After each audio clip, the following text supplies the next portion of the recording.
Muy bien, gracias. Muy bien, gracias, Vicky. ¿Usted qué tal? Bien, ¿Qué bien, tal su gracias. semana? Qué bien. Qué buena. ¿Qué tal de fríos? Bajo la temperatura. Rico está. Yo estoy sufriendo, no me gusta el frío. A no le Ah, gusta. No.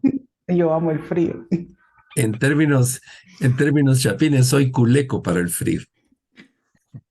yo Soy lo que no inútil tengo para son el frío. calorías, entonces eso me complica.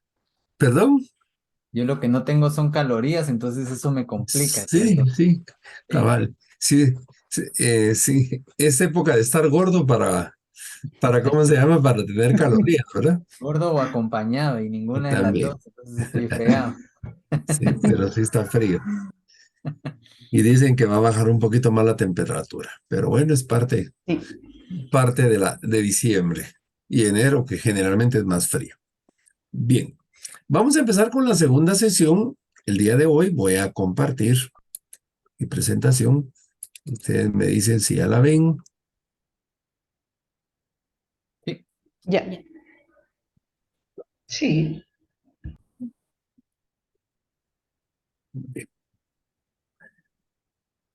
Hoy vamos a ver qué es tanatología, los antecedentes de la tanatología, la persona, comunidad biopsicosocial, el acompañamiento tanatológico y vamos a hacer un ejercicio.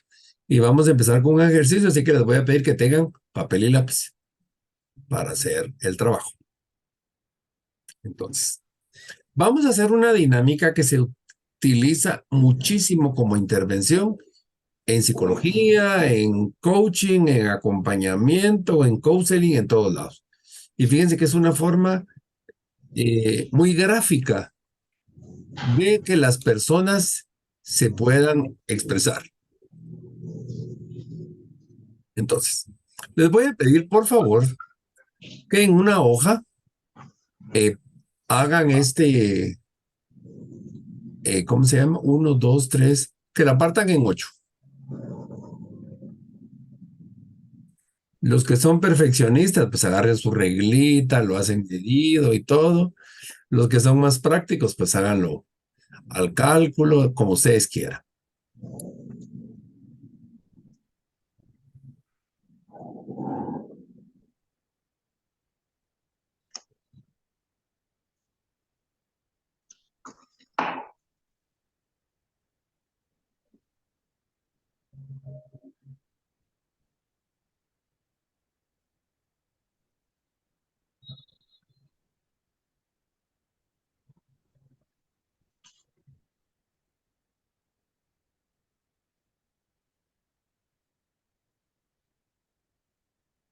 Juan Fernando Campos, me suena tu nombre.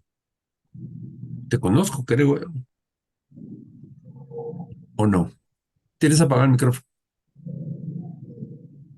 Fuimos colegas en Óptamo. Ah, sí, pues bien decía, es que esta cara yo la he visto, pero Y esa playera estás, de la araña la he visto por ahí, dijiste vos. estás más delgado. Ay, no, no sé. Pues lo que O pasa con es que saco te mirabas más formal, una de las dos cosas.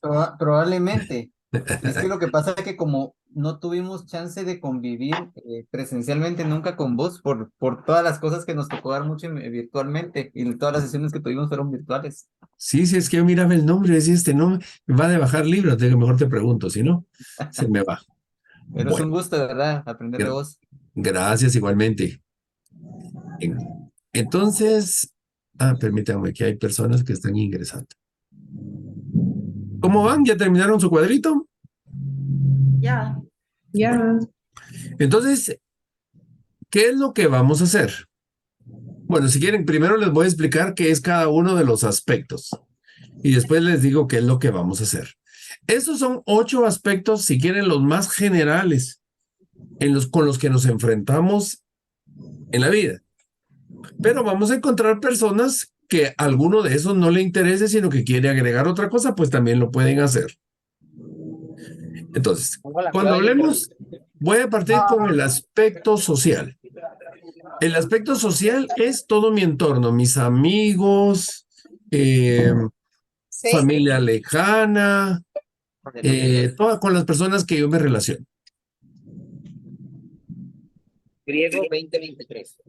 El aspecto espiritual son mis creencias, mis valores, no forzosamente mi religiosidad, sino que es mi filosofía de vida, mis creencias, mis juicios, mis prejuicios y pueden meter también su religiosidad, su fe.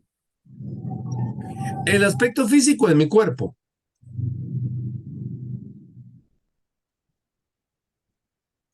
El aspecto personal, si quieren, sería mi estilo de vida, mi visión, mi misión, eh, tal vez todo lo que no quepa en todos los demás elementos.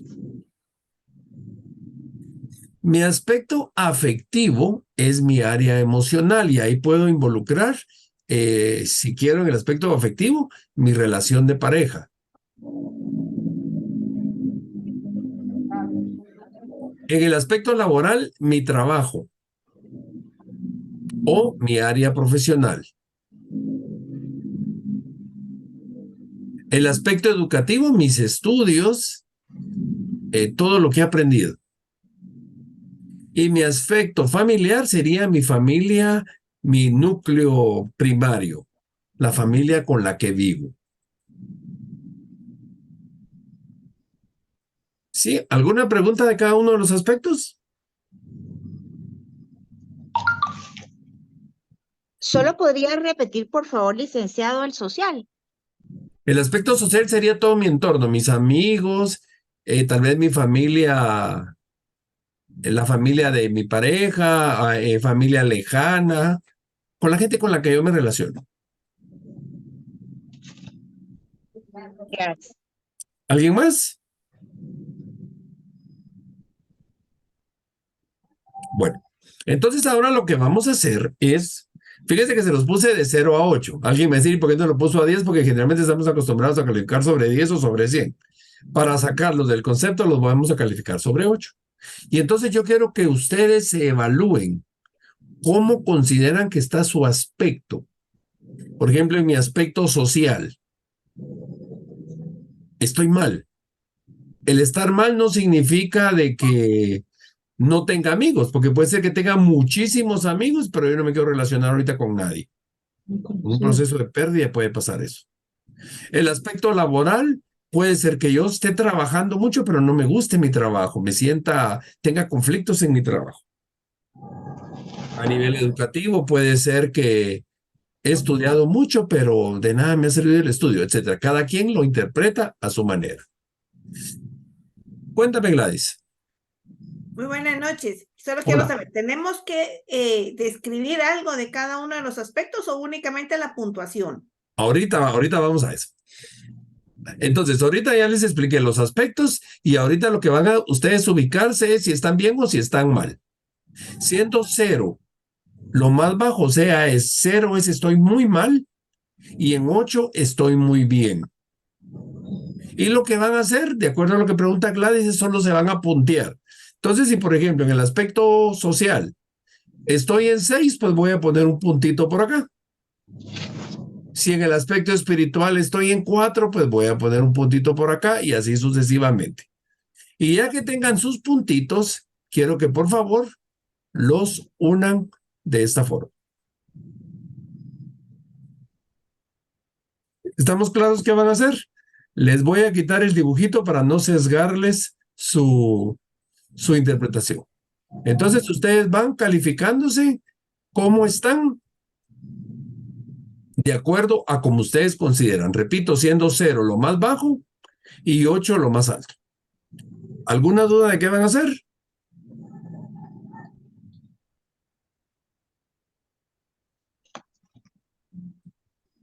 ¿No? Bueno, entonces trabajen, por favor.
¿Cómo van? Ya terminé. De acuerdo. Ya terminé. Yo también. ¿Cómo se llama la dinámica? Rueda de la vida. La rueda de la vida. Si lo que dibujaste es una rueda o una llanta, ¿cómo estaría tu vida? Ni de Apache. Estaría Apache. ¿Y qué pasa con una llanta Apache, Johanna? Así no se puede caminar. Así no se puede caminar porque si no destruyes toda la llanta y todo el carro, ¿verdad? Exacto. Lo mismo pasa cuando también la llanta está más o menos pareja y me sale un chinchón en la llanta. Ujú. ¿Sí? ¿Cómo le fue a los demás? ¿Quién tiene la llanta perfecta o la rueda perfecta?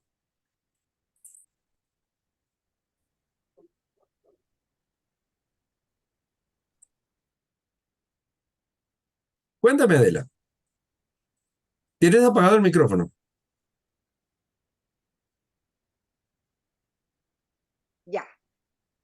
¿Ya me oyen? Sí. Sí, hoy sí. Yo no la tengo perfecta, pero bastante bien. Sí. Miren que aquí no les va a quedar una rueda perfecta porque como es con picos, entonces nos va a quedar como que con piquitillas chiquitos, ¿verdad? Pero más o Pero, menos es como llevar el pero bien, equilibrio. ¿Qué más? bien. Mi barrilete lo siento bien. Es como un barrilete. Excelente comentario. ¿Tengo alguien que no sea de Guatemala? Para los que... Yo, Sí, yo, Nidia, ¿de dónde eres? del Salvador. Ustedes creo que le llaman carpucha a lo que se vuela, los cometas. Piscucha. Ah, ¿cómo? Circucha. Pis Escucha. con P, piscucha. Piscucha. Ah, va, los cometas o barriletes de nosotros son las piscuchas de ustedes. Sí. De acuerdo. María Victoria, cuéntame. Ah, perdón, Juanfer está levantando la mano. ¿Sos caballeroso? Le damos la palabra a María Victoria. De acuerdo, gracias. Cuéntame, María Victoria.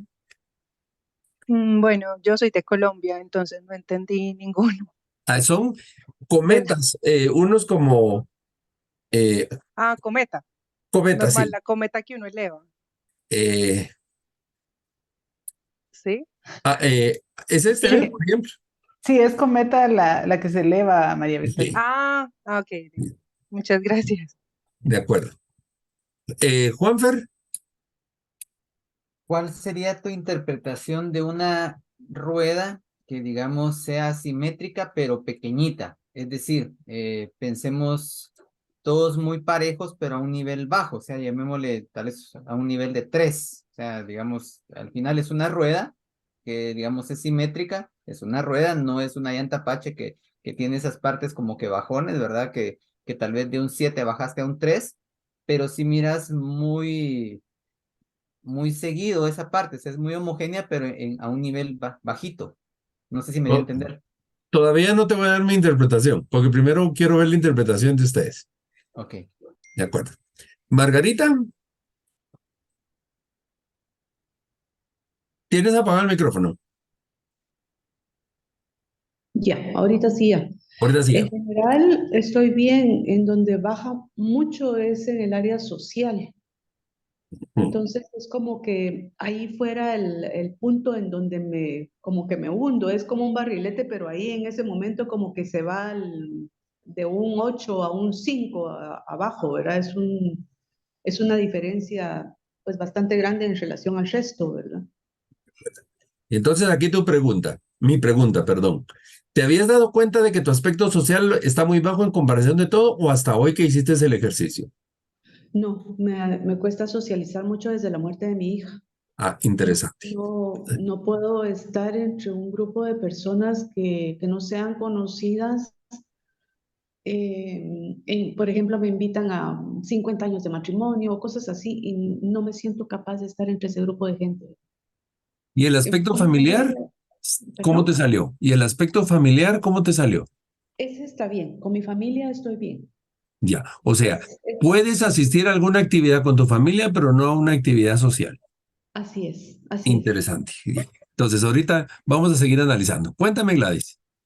Yo también, así, hasta ahorita me di cuenta realmente en lo laboral, en lo educativo, en lo familiar. Siento que estoy bien, aunque en lo familiar me puse un punto bajo de 5. Me puse 5 porque tengo a mis hijas, pero un matrimonio desintegrado, porque soy divorciada y que la pérdida de mi hija hace 4 años.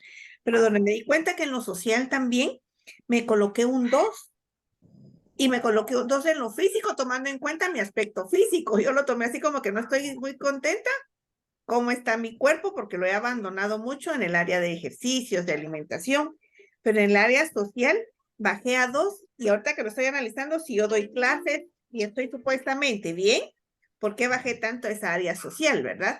Ahí ya me queda como para analizar qué parte no estoy trabajando, qué parte me estoy aislando. Entonces, eso que les está haciendo ruido es lo que le vamos a poner atención. Ahora, ¿tú eres muy exigente contigo misma? Eh, Sí, Más que todo en el área laboral y bueno, y con la familia igual, ¿verdad? Porque prácticamente yo estoy a cargo de mis hijas.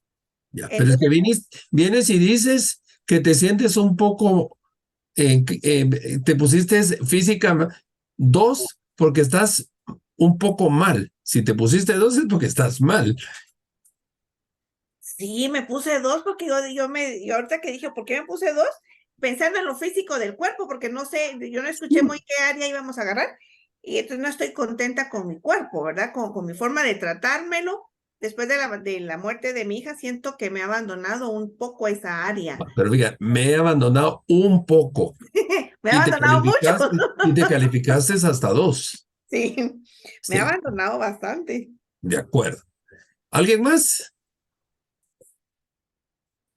Ahora, Juanfer, toda tu rueda está muy pequeña, dices. No. O sea, no fue mi rueda. Digamos, en mi caso, si es de contar un poquito cómo está mi rueda, creo que se debe a, digamos, la insatisfacción que llego a tener en algunas áreas no están dependiendo al 100% de mí, pero que al final siento que me están afectando y que tengo que prestarles atención. Por ejemplo, en el tema laboral, que tal vez fue una de las partes que bajé, no necesariamente depende de mí porque pues ahorita acabar es una época donde el trabajo por la, digamos, por la dinámica que tiene me baja bastante en esta época, ¿verdad? Entonces en este momento estoy así como que incómodo por cómo está la situación, ¿verdad? Tal vez en la única área que tal vez yo estoy reconociendo que sí depende de mí, que me tengo que enfocar, es en la parte espiritual.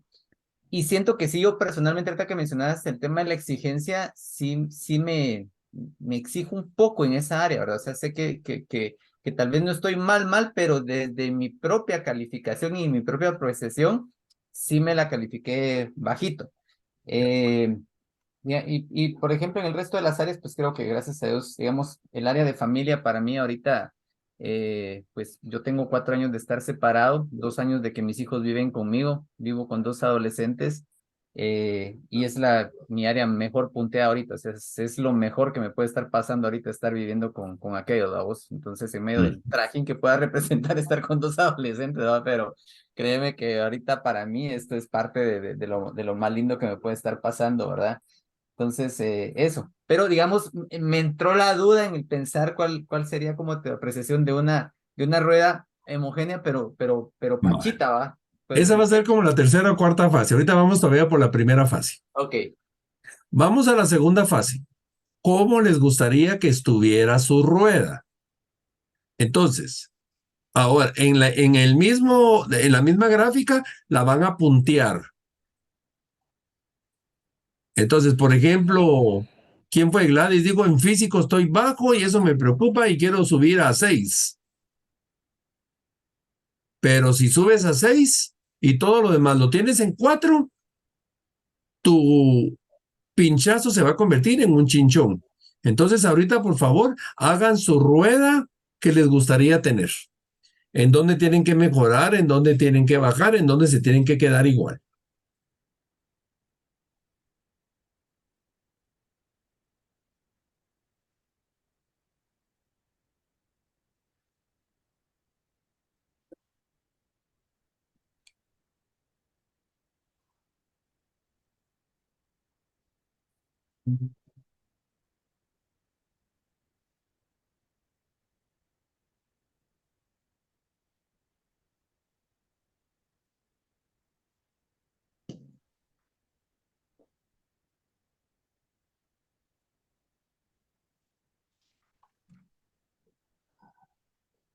¿Cómo vamos?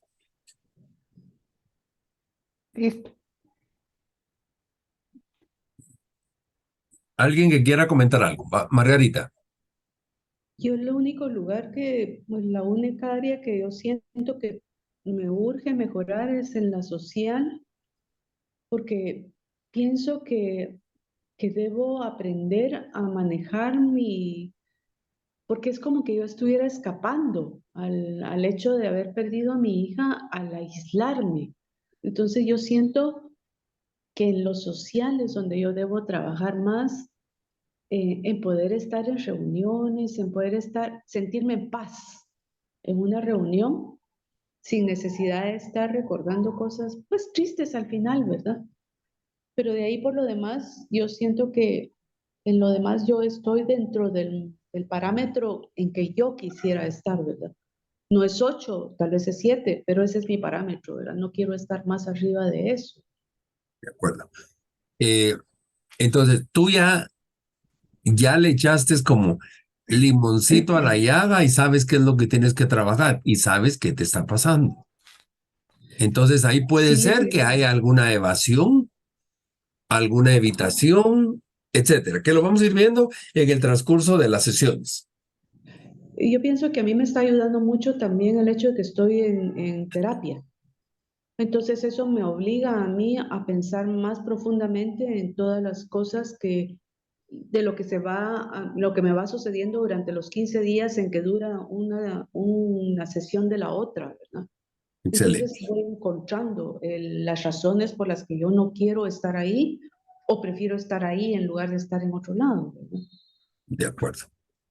Johanna. Gracias. Pues yo tengo algunos aspectos, no es mucho, pero por ejemplo el aspecto físico, que bueno, necesito hacer un poco más de ejercicio, porque eso es lo que necesito hacer. El estilo de vida personal, o sea, todos estos aspectos están clasificados en 6, los demás están en 8.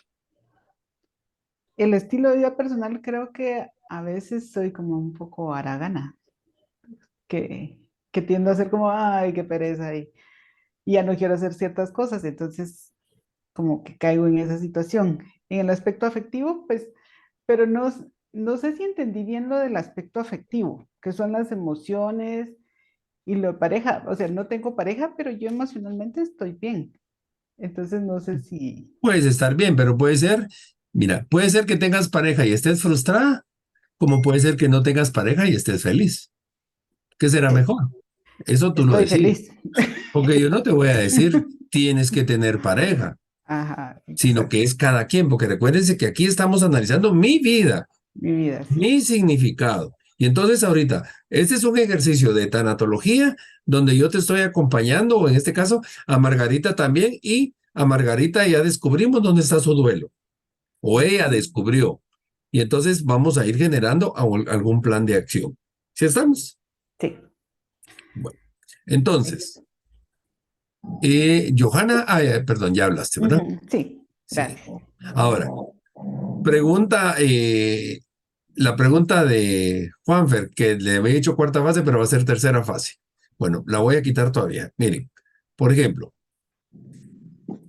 para poder mejorar lo laboral, como que lo tendría que tener todo en 5, ¿verdad? Pero miren, familiar lo tengo en 7, por poner un ejemplo. Familiar lo tengo en 6 y educativo lo tengo en 6. ¿Será que todo lo puedo subir a 6? Y miren, y personal lo tengo en 7. ¿Lo puedo subir todo a 7 o bajo a 6 o bajo a 5? Como para poder redondear, porque a veces como que tenemos muchísimo en algo. Imaginemos esta persona que se dedica a todo lo personal, pero en el área física, miren cómo está. El área física tal vez se va a comparar con el área social y con el área laboral en cuanto que está mal. Pero muchas veces al mejorar lo laboral, como que mi rueda se va a emparejar. ¿Sí? Ahora, pregunta Juanfer, ¿qué es mejor, la llanta pequeña o la llanta grande? Va a depender tu estilo de vida. Esta es la llanta de un carro pequeñito, un tuk-tuk. Esta es la llanta de un carro doble tracción. Y esta puede ser la llanta de un camión. ¿Cómo es nuestra vida? Si mi vida es muy simple, puedo empezar con esto. O puede ser que tenga tantos problemas que mejor desinflo toda la llanta y empiezo a llenarla de aire poco a poco. A medida que voy mejorando mi situación, una persona que tiene muchos problemas, lo recomendable es que baje el ritmo a muchas cosas para regresar a su rueda pequeña. En el camino, ya le echamos un poquito más aire hasta llegar hasta donde yo quiero. Ahora, si alguien me pone que todo está en 8, es una persona perfecta. Y como dice la doctora Elizabeth Kubler, la muerte es la graduación de la vida. Alguien que ya está perfecto en todo y ya está robando oxígeno en la tierra. Qué duro yo, ¿verdad? Pero si yo ya soy, miren, imagínense qué aburrida sería la vida si yo fuera perfecto. Y a lo mejor hoy estoy bien, como tomando el ejemplo de Juanfe, hoy estoy bajo en lo laboral, entonces eso te afecta. Pero en febrero vas a querer que me baje lo laboral porque ya no aguanto, ya no puedo atender a mis adolescentes. Por poner un ejemplo. Porque a veces se carga uno de actividades. ¿Sí? Bueno, entonces ahora, tengo más mujeres que hombres y las mujeres casi no saben cambiar llanta, sino que cuando pinchan le piden a alguien que les cambie la llanta, ¿verdad? Bueno, ¿qué se hace? Ahí va, ahorita sí vamos a la tercera fase o a la cuarta fase. ¿Qué hacemos cuando se pincha una llanta o está con chinchón o con un bulto? Hay que quitar la llanta. Cambiarla. ¿Sí? Para quitar la llanta, ¿qué hay que hacer? Pues Subimos el primero, carro. ver si llevamos las herramientas para arreglarla. Entonces acá, ¿tienen las herramientas para arreglar su vida ahorita? ¡Y! No tengo. Le presté mis llaves o la dejé en el otro carro. ¿Y qué hago? Nada, ahí me quedé paralizado. Entonces necesito herramientas. Ya que reviso las herramientas, también reviso cómo llevo la otra llanta, porque si la que llevo de repuesto está más pinchada que esta, entonces voy a cambiar una llanta que está peor que la otra. ¿De qué me sirve? Bueno, luego ya quito la llanta. Obviamente yo no puedo arreglar la llanta pinchada, sino que cambio llanta y tengo que llevar la llanta ¿cómo se llama? Al llantero, por decirle un nombre. Ahorita se me fue el nombre al que repara las llantas. ¿Y qué es lo que hace? Empieza a revisar Y aquí nos revisó, miren, hay un clavito en el área social, un pinchazo en el área espiritual, se subió la banqueta en el área física y miren el gran chinchón que tiene, etcétera. Y le dicen, mire, tenemos que reparar su llanta. ¿Y qué hacen? Le sacan todo el aire, la arreglan y le empiezan a llenar poquito aire, así. Y entonces ya que se redondea, ¿sí han visto cuando se cambia una llanta que la pachan y poco a poco quedó así toda, como que si fuera una vejiga desinflada? Y hasta que le llenan el aire y llega a estar redondita como la roja. Y en ese momento le empiezan a echar más aire y le preguntan, ¿cuál es su presión? 30. Ya la suben hasta llegar a una llanta más grande. Si estamos, ese es el proceso. Comparémoslo con nuestro ejercicio. Vamos a tener puntos palancas. Las palancas son las herramientas. El quitar la llave, quitar los chuchos, el poner ¿cómo es? Tricket o cricket, etcétera, etcétera. Y entonces en el punto de palanca vamos a revisar áreas de mi vida que yo puedo trabajar inmediatamente y puede ser parte de mí. Áreas que puedo trabajar fácilmente.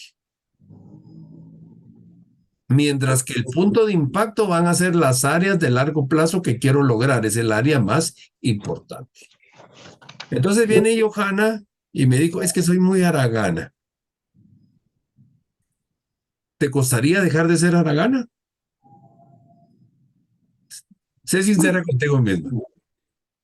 En algunos aspectos no, en otros sí, para hacer ejercicio sí. Entonces las puedes cambiar. Pero, por ejemplo, para Margarita es mucho más difícil, es más punto de impacto ese aspecto social. Porque para poder enfrentar el aspecto social tiene que cerrar su duelo de lo de su hija. Sí. Digamos, en el ejemplo que puso Juanfer, en el aspecto laboral, momentáneamente, me aguanto enero me aguanto a enero. Y entonces eso es fácil de arreglar. Pero, por ejemplo, que todavía estuviera en ese proceso de divorcio que él comentó, como que no es tan fácil, bueno, ya me divorcié, adiós, no. Porque hay un proceso de duelo. Entonces, en esos puntos de impacto es donde hay duelo y es lo que vamos a trabajar. Para los puntos palanca, ¿qué cosas insignificantes puedo hacer? Pensemos una persona que pensó en espiritualidad porque no va a la iglesia. Si es que la espiritualidad la enfocó en eso. ¿Qué tiene que hacer? Ir a la iglesia. Es muy difícil ir a la iglesia. Fíjese que sí, porque a mi pareja no le gusta, a mis hijos no les gusta, no tengo con quién los deje. Está difícil. Entonces esa no la puedo cambiar tan fácilmente. En el aspecto físico, pues quiero bajar libras. ¿Es fácil? Sí, me pongo una dieta. Entonces, esa es fácil, esa no tiene mayor impacto. Las que tenemos que trabajar es ese punto de impacto. Porque en el momento que corregimos la parte más importante de nuestra vida, automáticamente toda nuestra rueda se mejora. ¿Sí estamos claros? Sí. ¿Qué les Sí. parece este ejercicio? Sí, es interesante porque creo que en todo esto también está nuestra voluntad, si lo queremos hacer y queremos cambiar o buscar ayuda. Pero fíjate que si yo vengo y te pregunto en qué estás fallando, no fácilmente me vas a venir y dar la información. Pero si ya se ponen a trabajar, ustedes automáticamente se están dando la respuesta. Encontraron qué es lo que tengo que hacer. ¿Sí? Margarita y luego Juanfer.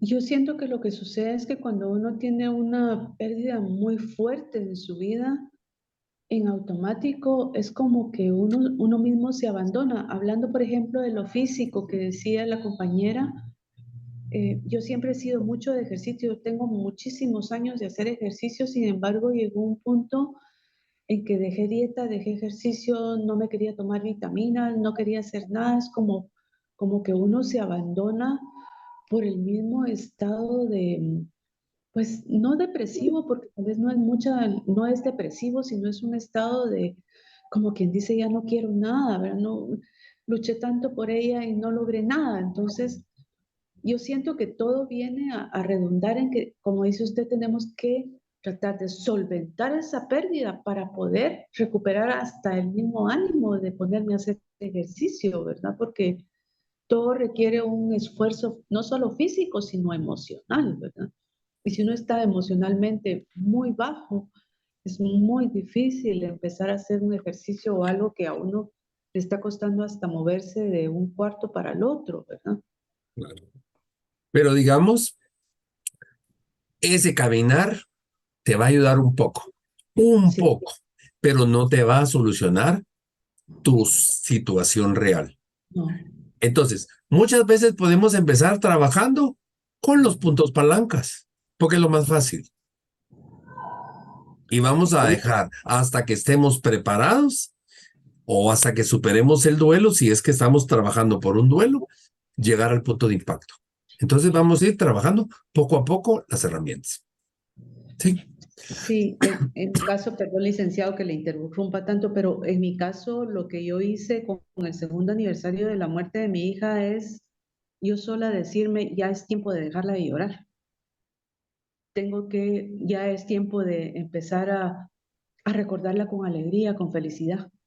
Entonces eso me ayudó mucho a mí, en lo personal, a entender la razón por la que no quería estar socialmente, la razón por la que no quería viajar, una serie de cosas, porque en ese momento como que me abría la idea de que ella ya no estaba y que no iba a volver, aunque yo me pusiera como me pusiera, ¿verdad? ¿Hace cuánto falleció tu hija? Hace 2 años, licenciado. Si hace 2 años hubiéramos hecho este ejercicio, tu rueda estaría completamente diferente, Así es, así es, porque nuestra rueda va cambiando dependiendo de nuestro estilo de vida. así es. Sí. Adela, Bueno, yo te oigo, Margarita es quien acaba de hablar, ¿verdad? sí, Sí, Y creo que, cabal, el tiempo, el dominó y del tiempo de Dios de cada persona, toda la individualidad de cómo uno vive el duelo. Entonces, yo soy una persona que vive todo a full, máximo. Tengo una pasión por lo que hago, si estoy cocinando, si estoy cortando una flor, si estoy trabajando. Y cuando fue mi duelo hace 13 años, me fui de la vida, como que un mimetismo, murió mi esposo y me morí yo. Entonces la gente me decía, pero ¿qué le pasó? No puede ni reír, yo soy re mal hablada, soy re chistosa, y sentí como que tenía una lápida en mi cerebro. Y fue como un cúmulo de emociones porque creo que nunca me permití el dolor, porque había perdido un hijo hace muchos años y muchas cosas en la vida. Y yo siempre decía, atrás viene el dolor, pero no me alcanza. Entonces, esos años que fui como llenándome de un montón de corazas, cuando muere mi esposo, caigo. Y fueron 2 años que no era yo, que ni siquiera era mi voz, cuando yo soy una persona con una vida, con una capacidad de asombro, y yo misma no me reconocía.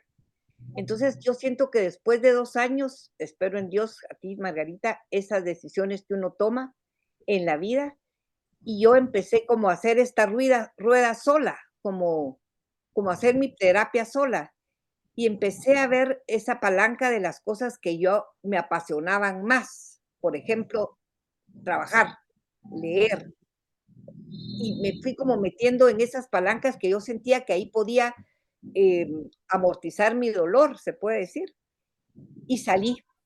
La vida me asombró de tal forma que salí, y todos tenemos un tiempo, y volví a ser la misma persona, y me reconocí otra vez con toda esa capacidad que Dios me dio.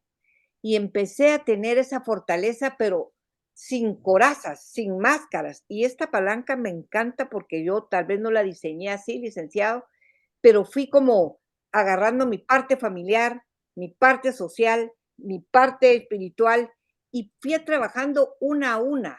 Y hoy me da mucha satisfacción ver en este ejercicio que nunca pensé que iba a hacer, que estoy bastante bien, pero bastante bien. Hice un cuento que me estoy terminando que se llama Todas las cosas que hago, digo y siento desde que tú ya no estás. y ha sido un montón. Y volví a vivir y vuelvo y veo a mis nietos y veo a mis hijos y veo mi trabajo y veo lo que hago, que trabajo para los demás. Eso me ayudó muchísimo porque trabajo en una fundación. Entonces, todo ese entorno en la vida me fui como, como agarrándome como una araña, y tejí una telaraña que yo hoy, antes de empezar este curso, porque me encanta esto, y acompañé a mi esposo los 3 años y nos preparamos, que el dolor fue tan casazazo, pero yo nos preparábamos en esto. Yo siempre leía a Elizabeth Kubler con mi marido en el hospital o en la casa. Yo ya lo comenté en uno de los módulos y leía, oí la luz, mirá lo que viene, el cambio de conciencia, y me metí en los libros de Elizabeth Kubler para ayudarlo a él. Y qué increíble que ahora que esos libros me ayudan a mí. Él me decía, si es tan lindo, ¿por qué no te vas vos? Me decía, porque yo se los leía. Pero estoy muy contenta porque eso me vio mucha gente irse en el hospital, muchísima gente en esos momentos, a la familia, y decía Dios, yo me iba a los dormitorios de las personas, a los cuartos, me encantaba. Y no sabía cómo levantarlos de tal forma. Por eso para mí esto es un privilegio y un regalo, que es parte de la educación, que es donde siento que punteé bajo, que siento que tengo que prepararme más en este tema que me encanta, y tecnología. Siento que esos son los retos que tengo que tener. Todo lo demás lo tengo bastante bien. Lo físico acabo de retomar también, que era mujer muy activa y de ejercicio, y ahora como que ya empecé este año a nivelarme. Entonces agradezco muchísimo esta herramienta que usted me dio porque me siento contenta. Y es eso, trabajar en uno y trabajar en uno. Vas a ver, Margarita, que vas a lograrlo. Gracias, Adela. Juanfer. Fíjate que haciendo un poco de mención de lo que compartías la semana pasada, porque hoy vi el video de la clase de la semana pasada y pues lo tengo bastante fresco. Creo que el tema una palabra central que se usó la semana pasada y que va a ser creo que clave entre todo el proceso del diplomado es el tema del acompañamiento. Entonces creo que parte de lo que mencionabas en la sesión anterior era cómo existen coaches en diferentes áreas, ¿verdad? O sea, hablabas de los coaches deportivos, de los coaches que pueden haber en diferentes temas. Entonces, yo sí creo fervientemente la importancia que tiene el acompañamiento, no solamente el que uno puede brindar, porque creo que es una de las razones por las cuales muchos podemos estar acá recibiendo este diplomado para poder seguir brindando mejores acompañamientos en los procesos de vida que la gente pueda estar atravesando, pero también entender que nosotros mismos los vamos a ir necesitando, ¿verdad? O sea, que nosotros mismos podemos ir necesitando. Y entonces, digamos, la rueda de la vida a mí me parece una herramienta fantástica porque precisamente esos puntos de impacto que estás mencionando, que son situaciones de largo plazo, en algún momento pudieran entrar en consideración qué tipo de acompañamiento me podría ser útil para poder avanzar en este proceso, ¿verdad? Creo que muchos nos hemos dado cuenta de la importancia que tiene el tener a alguien a la par. Vuelvo a repetir, muchos estamos aquí con el objetivo de poder brindar un respaldo y un apoyo a otras personas, pero también esto requiere a veces el levantar la mano y decir, ok, yo necesito una ayuda en esta área, yo necesito un acompañamiento para poder levantar esta parte que está pache de mi llanto, ¿verdad? Esta parte en el área social, por ejemplo, me he aislado, entonces necesito que alguien me jale, que me esté llevando de un lado para otro, volver a esa vida social que yo había perdido, necesito de repente alguien que me pueda jalar en el tema deportivo, para mejorar mi físico o dieta, lo que sea, o sea, creo que al final, amarrándolo un poquito con lo que la semana pasada compartiste con el tema del coaching, y que podemos encontrar gente que nos brinde ese tipo de apoyo y acompañamiento. Excelente, muchas gracias. Bueno, ahora ya sabemos cómo estamos. ¿Nos quedamos ahí? No. Bueno, este es otro ejercicio que lo vamos a hacer más adelante, que también podemos hacer un ejercicio sobre la rueda de cómo está nuestro tiempo. Esa solo se los voy a explicar porque esta rueda la podemos hacer de muchas cosas, pero imagínense cómo estará mi tiempo para trabajar, cuánto tiempo le dedico a leer, cuánto tiempo le dedico a descansar, cuánto tiempo le dedico a hacer deporte, cuánto tiempo le dedico a pasear, a visitar, a estudiar, a ir a la iglesia. Son 8 elementos. Pueden poner más, quitar algunos. Y también nuevamente puede ser que porque descansan mucho o porque trabajan mucho no hacen otras cosas. Entonces también yo puedo hacer la rueda de mi tiempo. Cuando veamos en el módulo 3 que voy a estar con ustedes, pérdidas, cambios y duelos, no sé si ahora es el módulo 3 porque se movieron un poquito los módulos, pero uno de los módulos que voy a trabajar con ustedes es este de pérdidas, cambios y duelos. Vamos a hacer también la rueda de las pérdidas, que esta es una herramienta muy interesante. Entonces ahora, el plan de acción, ya sé lo que tengo. Entonces ahora mi pregunta es, ¿qué vas a hacer? ¿Qué vas a hacer con tu aspecto social? ¿Qué vas a hacer con tu aspecto físico? ¿Qué vas a hacer con tu aspecto familiar?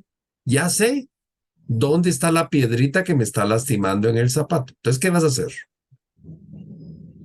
Luego de qué vas a hacer, la estrategia. ¿Cómo lo vas a hacer? Pues no sé, no tengo ni idea. Entonces voy a buscar terapia, o voy a buscar acompañamiento, o me voy a ir qué sé yo, me voy a ir de viaje por el mundo, o me voy a tirar en la cama y voy a apagar la luz. No sé, ¿qué vas a hacer? Y nosotros, como acompañantes, solo vamos a preguntar. La siguiente pregunta, ¿cuándo lo vas a hacer? Porque si tengo, ya sé qué voy a hacer y como, pero no sé cuándo, también como que no tengo claro. Luego, ¿quiénes más intervienen? Y esta pregunta es clave. Me voy a poner a dieta para adelgazar. Entonces llego a la casa y no cocino yo, sino que alguien me cocina. Y me responden, mira, aquí no es hotel. Si quieres poner a dieta, cocina tú o cocina vos, porque yo no voy a hacer comida para 2 personas. No tengo ayuda. Entonces, si intervienen, o como creo que Juanfer lo dijo en un momento, hay cosas que no son mías, sino que dependo de otras personas. ¿Puedes cambiar a esas otras personas? No. Entonces, esos que intervienen te afectan. La siguiente, ¿para qué lo vas a hacer? No es lo mismo, ahorita te doy la palabra, Adela, que me ponga a dieta porque está de moda, a que me ponga a dieta porque ya el colesterol o ya no me queda la ropa o por esto y por lo otro. Entonces es importante el para qué. Y si no me funciona nada de esto, tienes un plan B. Y como dicen por ahí, el alfabeto tiene 26 letras, entonces podemos tener 26 planes. Y si agarramos Excel, después de la Z sigue a A, B, a C, hasta llegar a ZZ. Podríamos tener 800, creo que es 8600, no sé cuántos planes. Pero a veces no tenemos ni siquiera uno. Adela, creo que había levantado la mano. No, dejé mira la mano ahí, se me fue la otra. De acuerdo. Entonces, esta es una herramienta que les puede servir para que ustedes trabajen. En algunos momentos, bueno, voy a darles herramientas para que vayan trabajando, porque para mí lo importante es que tengan cosas prácticas. Bueno, ahora entremos a la tanatología. Cambiemos de tema, ya entramos a la dinámica. Ya salimos de la dinámica.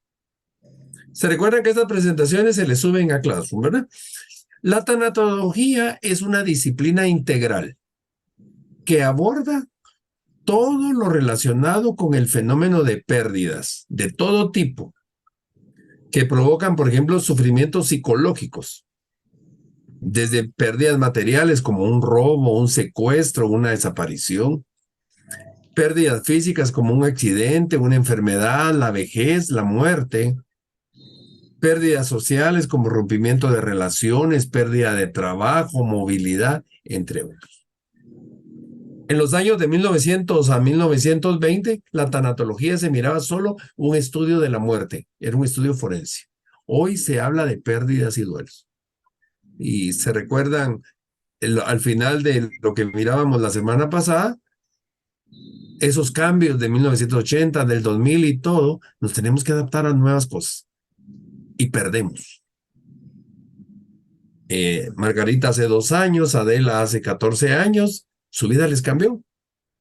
Y tienen que adaptarse de nuevo a un proceso de vida. La tanatología pretende curar el dolor de la muerte y la desesperanza, tanto del enfermo terminal como de su familia y de todas aquellas personas que por diferentes motivos puedan tener ideas, conductas suicidas y vamos a trabajar en base a la prevención y a la intervención. No es terapia la que vamos a dar. Entonces, psicólogos, por favor, el psicólogo tiende a buscar la terapia, pero psicólogos, cuando vamos a acompañar a alguien, no vamos a dar terapia, sino que vamos a dar un acompañamiento. La tanatología no busca tampoco solo dar consejos o consuelos o ayudar al bien morir. Es más que eso. Es acompañar para que la persona pueda superar sus pérdidas. Es ayudar, acompañar a la persona a que adopte una nueva actitud después de la pérdida. Y yo no le puedo dar la actitud, sino que yo voy a acompañar a la persona para que la persona escoja qué actitud quiere tener. Entonces, ¿se recuerdan la pregunta con la que empezamos la semana pasada? ¿Dónde estás hoy y hacia dónde quieres llegar? Cuando buscamos a un tanatólogo es porque estoy mal. ¿En qué estoy mal? ¿Y hacia dónde quiero llegar? Y entonces, como yo sé hacia dónde quiero llegar, tengo que ir orientando a la persona ahí y vamos a poder establecer indicadores para ver cómo va la persona. Como les decía inicialmente, el término de tanatología se utilizaba solo temas relacionados con el fenómeno de la muerte. Y se utilizó mucho en el método científico o técnicas forenses, tratando de resolver y enfrentar situaciones conflictivas que sucedían en torno a la muerte, desde diferentes ámbitos como la medicina, la enfermería, la psicología, la antropología física, la religión y el derecho. Pero hoy no es solo muerte, sino todas las pérdidas que podamos tener. Y a lo largo de la vida tenemos pérdidas. La primera pérdida para muchos es que se nos cayó el ombligo. Y me recuerdo que las mamás de antes guardaban el ombligo. Una señora un día me contaba que ella sacaba a solear el ombligo de su hijo y un día pasó un zanata y se lo llevó. Imagínense esa pérdida. La pérdida del hijo fue perder el ombligo y la pérdida de la mamá perder el ombligo de su hijo. Casi que ahí estaba cortando el cordón umbilical porque ahí había una relación de codependencia. Pero eso ya es psicología. ¿Sí? El concepto de tánatos o de tanatología viene de dos palabras. Tánatos, que es muerte, y logos, tratado o estudio. Entonces la tanatología es el estudio o el tratado de la muerte. Y si le agregamos la palabra coaching, es el acompañamiento para tratar asuntos de muerte. Cuando les pregunta, ¿qué está haciendo? Estudiando tanatología. ¿Tana qué? ¿Verdad? La palabra tánatos, el primero que utilizó la palabra tánatos en psicología fue Sigmund Freud. Y ya un poquito más adelante les voy a estar explicando, porque también voy a trabajar con ustedes el módulo de nociones de psicología. Ahora, en la tanatología vamos a tener cambios sorprendentes y extraordinarios. Y les pongo esta foto. Y ustedes me dicen qué quieren ser.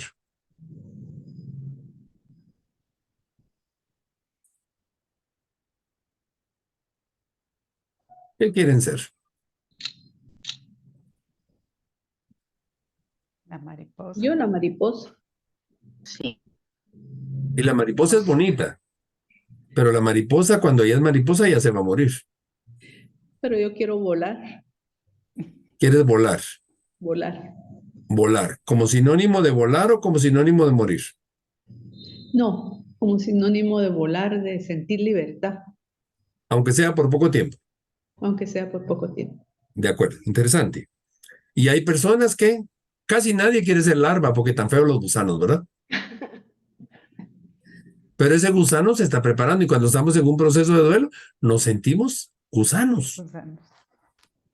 Y empezamos a caminar poco a poco hasta que volamos. Y cuando ya volamos, nuevamente otra pérdida y nos regresa a ser gusanos.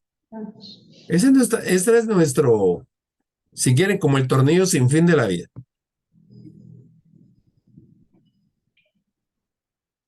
Y nos va a afectar, esto es mucho Víctor Frank, en la estructura de la persona. Cuando tenemos un proceso de duelo, nos va a afectar el área corporal que se llama lo somático, lo biológico, el área del alma, que es lo psicológico, la psique, y el área espiritual, que es el nous de la persona. Estos términos de Víctor Frankl. Entonces, cuando yo estoy mal, en el aspecto somático o biológico, me va a afectar en mis bases biológicas de la conducta. Me va a dar gastritis, me va a dar reflujo, que me dio una contracción muscular, que pasó todo eso. En cuanto al alma, me afecta en el área de mis emociones, de mis sentimientos, de mis impulsos. En la clase de la próxima semana vamos a hacer un ejercicio de emociones. Y en el área de espíritu, pues, en lo espiritual nos puede afectar los valores, las creencias, porque hay personas que a raíz de su sufrimiento botan todas sus creencias, cambian todos sus juicios, cambian todo lo aprendido. En un ejemplo de valores, por ejemplo, una persona, hablemos del amor. Sí, Margarita. Perdón, licenciado, ¿va en este orden, cuerpo, alma, espíritu, o puede ir al revés, que al espíritu no esté bien y eso pues obviamente en el alma se va a reflejar y de ahí va a venir lo somático, ¿verdad? Que es el cuerpo mostrándose con fallos, enfermedades y con cosas porque lo está uno somatizando, ¿verdad? Sí. Es, el orden No aquí importa el orden. Ah, ya. Ya. Por ejemplo, digamos yo ahorita, bueno, les cuento que se me acumuló tanto trabajo, tenía actividades por todos lados y como yo me las hacía de muy valiente, el cuerpo me explotó y me generó un herpes nervioso y una inflamación en el nervio ciático. Aspecto físico. ¿Sí? Ajá. Y entonces entran mis emociones, ya no voy a poder hacer esto, ya no voy a hacer lo otro y todo, y me puede afectar el aspecto psicológico. Ya. Y luego me lleva a los valores, y para qué tanto gastarme, para qué tanta, pero que mejor le bajo el ritmo, o mejor esto. O por ejemplo, vengo ahorita por la calle y se me atraviesa un ciclista y lo atropello. ¿Qué me afectó ahí? Mis valores. Eso me afecta a mi alma y después hasta empiezo con dolor de estómago que hasta tal vez me da que vomitadera o algo por el estilo. Ya. O terminé con mi pareja, tengo conflictos con mi pareja, entonces mi parte psicológica está mal y eso hace que yo ya no coma. Y eso puede ser también que mis valores por haberme fijado en ese tipo de persona. Entonces puede ir variando, pero es integral. Una de las tres cosas que te afecte, haz de caso como que es la rueda de tu vida corporal. Un aspecto de tu vida que te afecte y te afecta automáticamente los demás. Gracias. Por ejemplo, en el caso del amor, lo corporal es lo sexual. Lo psicológico es el enamoramiento, pero el verdadero amor, lo espiritual, es el amor. A pesar de todo va a haber amor. Frank le pone mucha atención al espíritu, porque el espíritu es el que nos va a llevar al sentido de vida. Que lo vamos a ver. Adela, que ha leído a Elizabeth Kubler, lo más común es las 5 fases del proceso de duelo. Pero la sexta fase nos la vino a explicar claramente Ken Ross, el hijo de Elizabeth, que dice que es el sentido de vida, encontrarle sentido de vida después de todo.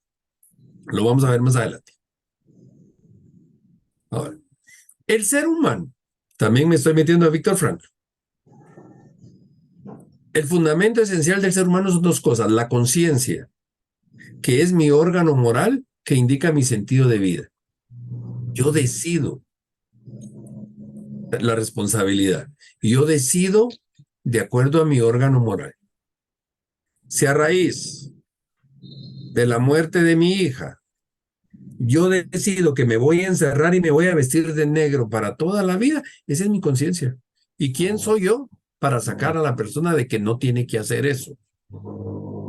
Y es la persona la que está decidiendo. Entonces, cuando estamos trabajando con alguien, revisemos su conciencia, qué es lo que ha aprendido, cuáles son sus valores y qué tipo de decisiones va a estar tomando. Fíjese que el ser humano es un animal racional. A veces es más animal que racional, también es cierto. ¿Qué hace diferente a un animal de una planta? La locomoción. Porque las plantas tienen instinto y tienen sentidos. Pero el animal se puede mover. Ahora, lo racional está la razón, nuestra inteligencia, nuestra voluntad que nos lleva a la libertad, nuestra afectividad que son nuestras emociones, la espiritualidad que son nuestros valores y el lenguaje. Y cuando nos falte alguna de estas, caemos en infelicidad, en intranquilidad, en crisis, en el nombre que le quieran dar. Entonces nosotros, cuando estamos acompañando a una persona, tenemos que buscar cómo está su razón, voluntad, afectividad, espiritualidad, lenguaje, locomoción, sentidos e instinto. Vayan a hospitales, en un área donde vayan al Seguro Social, en el área de accidentes. La gente sufre más el accidente que la enfermedad. Un motorista que de repente le quitan una pierna, perdió su locomoción. No sé si alguno de ustedes alguna vez se ha golpeado y no puede caminar un tiempo. Qué feliz voy a ser. No sé si alguien ha estado hospitalizado y ha tenido que hacer sus necesidades en la cama, lo han bañado y todo. Qué feliz voy a ser yo que me estén bañando en la cama. Por ponerles el ejemplo de locomoción. Lo básico, no digamos el aspecto racional. Pero nunca vamos a ser felices al 100%. Entonces, como la felicidad no es eterna, obviamente las crisis no son eternas. Los procesos de duelo no pueden ser eternos, como no son eternas las felicidades. ¿Alguna pregunta hasta acá? No, estamos bien. Pues ya hablamos que la tanatología va a ser el estudio integral e interdisciplinario del proceso de la muerte y la muerte misma. Al hablar de la muerte, podemos hablar la muerte de mi, no la muerte de mi pareja, pero sí la muerte de mi relación, de mi divorcio, la muerte de que dejé mi empresa. Por poner muerte es lo que ya no tengo. Pero necesitamos, dentro de la tanatología, que hayan trabajadores sociales, que hayan médicos, que hayan filósofos, que hayan enfermeras, que hayan abogados, que haya de todo. A propósito de abogados, me decía un abogado que la semana pasada tuvo su primer boda. Y yo les dije, miren, yo los caso de gratis. En el divorcio me desquito. Por ponerles un ejemplo, y a veces necesitamos en esa pérdida quien nos apoye, y todavía aparece el verdugo del abogado que se va a quedar con todo mi dinero, ¿verdad? Entonces, etimológicamente va a ser el tratado de la muerte, pero pensemos que no solamente muerte corporal, sino muerte de cualquier situación. Va a ser una disciplina científica. No es un arte, es una disciplina científica que se encarga de encontrar el sentido al proceso de la muerte. Ahorita te doy la palabra, Gladys.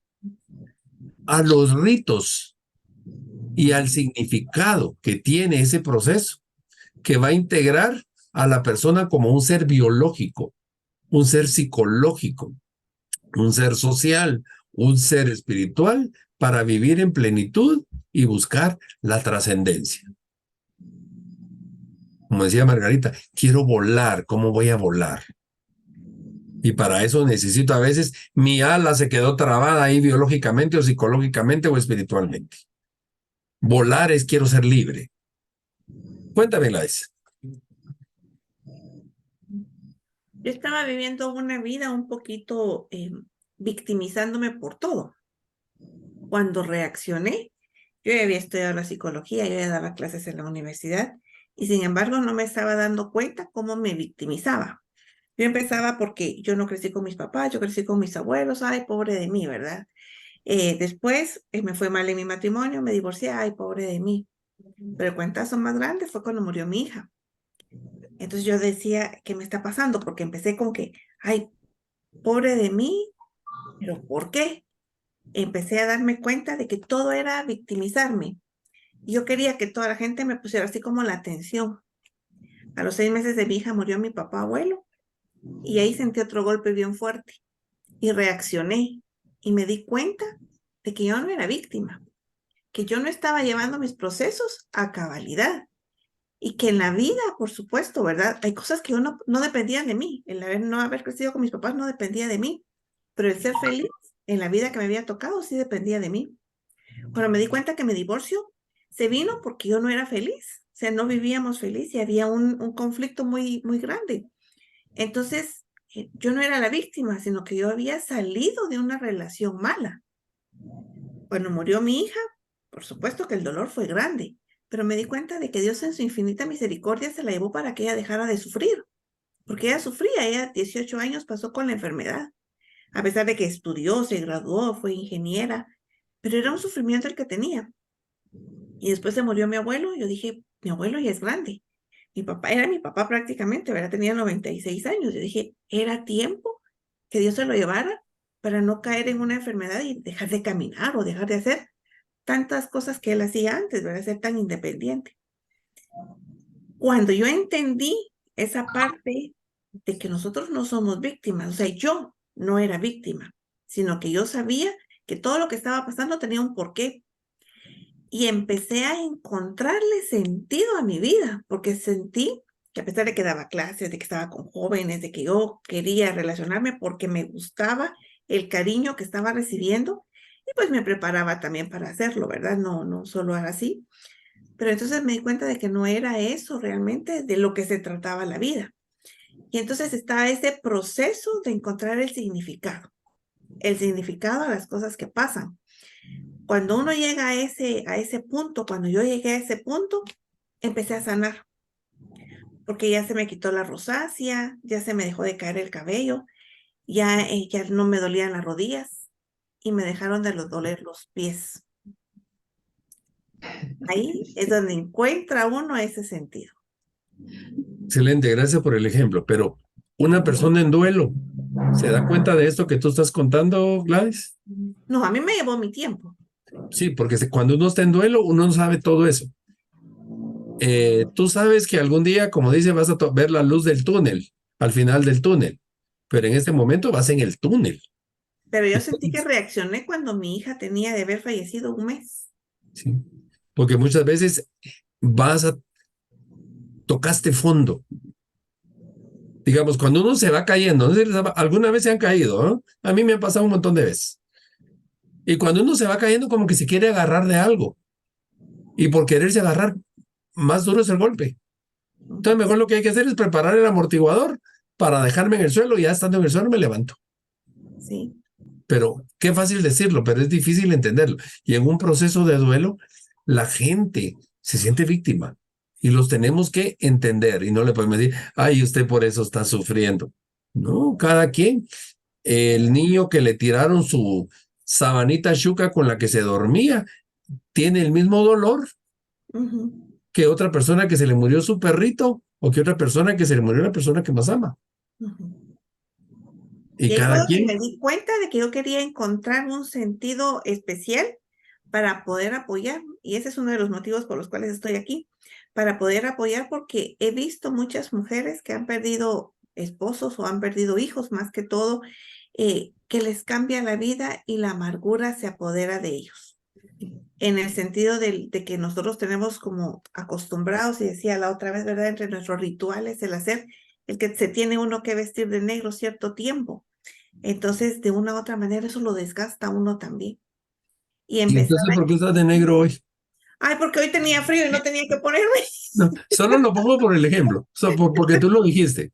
Sí. Pero digamos, ¿qué estoy haciendo acá? Cuando alguien está hablando, tenemos que ponerle mucha atención. Yo como acompañar no es sentarme así como que si fuera el padre en el confesionario y no te veo. No, te estoy observando y para ver, y solo lo agarré como ejemplo, si quieres como chiste. Hay que usar negro y te veo de negro, digo, tú estás, digamos, y no puedo meter mi mapa. Miren, está de negro todavía, porque a lo mejor para ti ahora el negro es elegancia. Sí. O en este caso frío. Si, no es lo mismo ponerse un suéter negro que un suéter blanco. Como que uno siente que el suéter negro da más calor que el suéter blanco. Y recuérdense que vivo en Cobán y Cobán ahorita está frío. Ah, me imagino. Entonces, a eso es a lo que yo he llegado en un proceso bien largo, en un proceso bien difícil, en un proceso en el cual he tenido personas a mi alrededor, amigas que son psicólogas, la carrera que me ayuda mucho, los libros que he tenido que leer para las clases que he tenido que dar, y me he apoyado mucho en talleres que le he dado también a mis jóvenes, para que entre todos entendamos que en la vida vamos a tener caídas y resbalones, porque si no fuera así también la vida no sería rica, ¿verdad? Si solo fuéramos en línea recta, qué aburrida sería la vida. Entonces, pero entre esas caídas y resbalones a todos nos va a tocar, a todos nos va a tocar. Y voy a utilizar unas palabras tuyas. Todos los procesos son largos, todos los procesos son difíciles. Pero, por ejemplo, para ti largo puede ser 6 meses y para mí largo puede ser 1 mes. Pero ese mes para mí es largo. Para mí es difícil, para mí. Todos cuando entramos en un proceso de duelo, hacemos de caso como que tenemos que subir una pared de 10 metros. Y no sé ni cómo subirla porque no tengo escaleras ni nada y no tengo ninguna herramienta. Cuando ya después de todo el sufrimiento llegué arriba, dice, ay, tan fácil que era. Sí. Porque ya no, ya cuando veamos un poquito sobre esas etapas del duelo, lo vamos a ir comprendiendo mejor. Cuéntame, Margarita, y después vamos con Renata. Yo quería, licenciado, si es cierto lo que usted dice, para usted puede ser 1 mes, para otros puede ser 6 meses, ¿verdad? Para mí, en mi caso, yo pasé casi 1 año y medio sintiéndome muy en paz, pero pasado ese tiempo empecé a sentir el dolor, ¿verdad? Es como que hubiera sido un poco atrasado. La psicóloga me explicaba que yo me dediqué a solventar la tristeza de todo el mundo y me olvidé de la mía, ¿verdad? Y Entonces, eso por se eso, llama duelo retardado. sí, yo decía, pero ¿por qué hasta ahora, verdad? Porque yo no me explicaba por qué había pasado tanto tiempo para yo empezar a sentir ese dolor. Pero ella me explicaba que era eso, ¿verdad? Que me embarqué en ayudar a todo el mundo y sacarlo adelante y ahora era mi momento. Y en cuanto a lo del negro, yo le voy a contar algo. Yo siempre le dije a las personas que se le morían a familiares o algo, le decía, no se vista de negro, ¿por qué? Cuando se murió mi hija me di cuenta que el negro significa que le estoy por fuera como me siento por dentro. Y por eso es el color negro. Entonces entendí el color negro en las personas que están sufriendo una pérdida, licenciada. Sí. Sí, lo que tú estás diciendo. Y con respecto al tiempo. Ahorita te doy la palabra, Renata. Hay un libro en psicología que se llama DSM, Diagnóstico de Enfermedades Mentales. Ahorita vamos por el DSM-5, actualizado. El DSM-5 todavía hablaba de que un duelo de 2 años era ya un duelo patológico. Hoy se quitó el tiempo. Y sobre todo con la pandemia. La pandemia nos vino a cambiar muchos conceptos de duelo, de inteligencia, etcétera. Cuéntame, Renata. Bienvenida, que no te había escuchado. Sí, perdón, entré tarde, buenas noches. No hay problema. Yo solamente para ahondar un poquito en mis pérdidas, que fue hace bastantes años. Primero perdí a una bebé y a los 11 meses perdí a mi esposo. Entonces, para mí, el mundo se terminó. Tengo, en ese tiempo, mi hija tenía 4 años. Y lo más fácil era como dejarme morir y todo, pero la vida tiene que seguir. Tenía que seguir yendo al colegio la niña, yo yendo al súper y todo. Y al principio a mí me costó horrores es superar eso.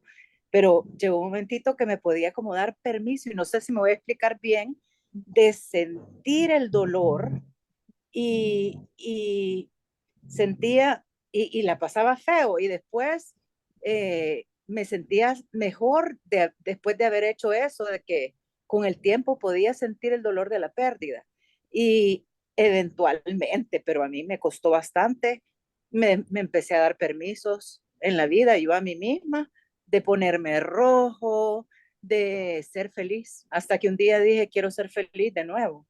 Pero, por supuesto, para mí sí ha sido terrible. Sí, Gracias. Renata es salvadoreña, ¿verdad? Sí, del Salvador. Sí, por la entonación. Sí. Cuando digo salvadoreño siempre se me antoja aquellos pavos con aquel chumpe que venden con salsa. Ay, es lo más bello, ya viene En la Navidad. pirucos o pupusas, ¿verdad? O la horchata de ustedes. Ay, sí. Ya me dio hambre. Entonces, miren, qué bueno de que se han dado cuenta, pero nosotros somos el 1% que nos damos cuenta de estos dolores y la gran mayoría de personas se quedan como zombies, abandonados en el dolor. Y entonces ahí es donde entra nuestro trabajo.